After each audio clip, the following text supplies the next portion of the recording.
Good afternoon. This is Webcast Channels News, and I'm Christy Ben. First, the main highlights. Son kills self after stabbing father, ex-ABU lecturer. Federal government urge against sanctioning ASU by government. Court nullifies Oyetola deputy's nomination in Osun. Nigeria at 62. Fakayode calls for reflection, perseverance. Nigeria is a car driven by a drunkard, Dino Milian says. Now the news. A former lecturer at the Ahmadu Bello University Zaria, Gideon Sheja, was allegedly stabbed with a knife by his son, Chukwudi Gideon, who later committed suicide. Webcast gathered that while his father, Sheja, was recuperating in hospital, Gideon, who lived in Wusasa Zaria, with his parents, killed himself by jumping from Dan Magaji flyover. Head of Usasa engineer Isiaku Yusuf confirmed the incident and said the 40-year-old, deceased, known for his drug addiction and seclusion lifestyle, stabbed his father with a knife and left him in a pool of blood before he went on to commit suicide. The head of Usasa area noted that it was when people took Gideon's corpse to his parents' house that they discovered that his father, Seja, 75, was lying in his pool of blood.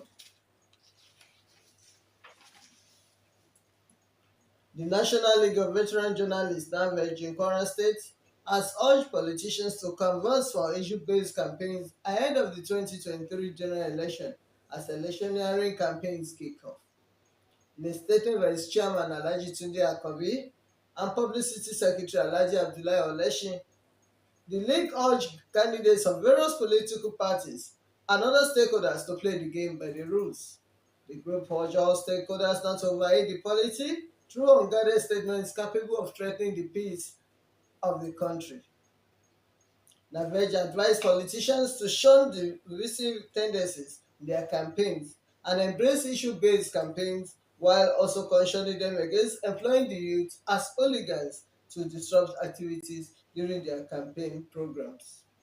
The league therefore called on the Independent National Electoral Commission (INEC) to ensure strict monitoring of activities of the political parties and their candidates during this period and apply sanctions on anyone that runs foul of the law and other extant rules guiding the conduct of the elections. NAVEJ also admonished media houses and journalists across the country to ensure fairness in the reportage and coverage of election programs. He urged them to resist any attempts by politicians to use them as instruments of destruction against opponents, and adding that they should exhibit high sense of patriotism in discharging their duties.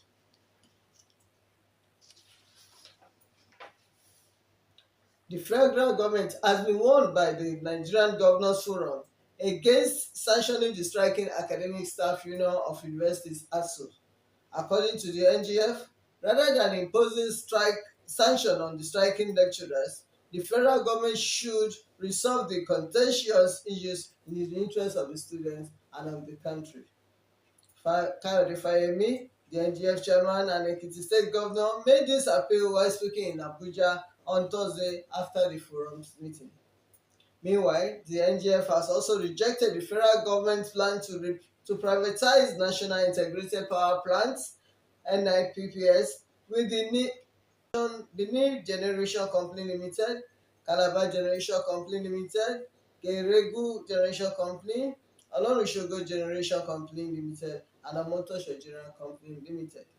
Fayemi, while also speaking with newsmen after their meeting, noted that the NGF rejected the privatization plan of the government because all stakeholders were not carried along in the matter. Fayemi noted that the NGF rejected the privatization plan of the federal government because all stakeholders were not carried along. During the NGF meeting, President Muhammad Buhari, represented by his deputy, Professor Yemi Osinbajo, commissioned a multi-billion naira NGF complex at Maitama, Abuja. Let's go for a short break.